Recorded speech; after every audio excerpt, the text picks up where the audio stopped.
এই যে এখানে একটা বডি স্ক্যান করছে, হ্যাঁ বডিটার ভিতরে ডিসপ্লেটাতে দেখেন বডিটার ভিতরে কোন রকটা কোন দিকে আছে, বডি হিউম্যান বডিটা কীরকম, একদম ভিতরের কোন জিনিসটা কি কালার আছে সব কিছু এখানে দেখা যায় ডিসপ্লেতে।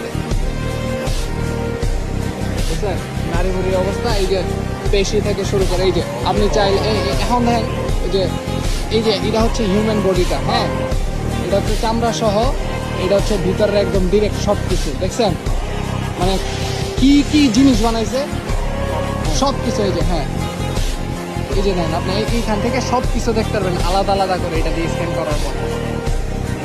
আনবিলিভেবল।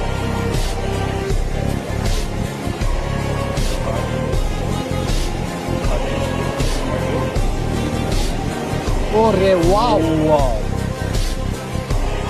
দেখছেন মাথাটা কিন্তু অর্ধেকটা কেটে ফেলছে, ভিতরে কিরকম আছে এটা সহ দেখাইছে, বিভিন্ন পার্ট পার্ট পর্যন্ত এখানে লোকেটেড করে দেখাইছে।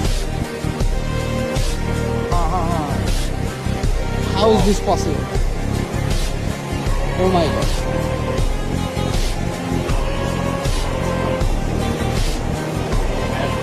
চিন্তা করতে নেন যে শরীরে ফ্যাট কতটুকু আছে, কোন মানে পাকস্থলী কেমন আছে, ভিতরে হার্ট কেমন আছে, পেশি রক্ত কিরকম আছে, হ্যাঁ আমার বডির ধরেন মাংসপেশি কিরকম আছে, সব কিছু এটাতে দেখা যেতেছে। আনবিলিভেবল।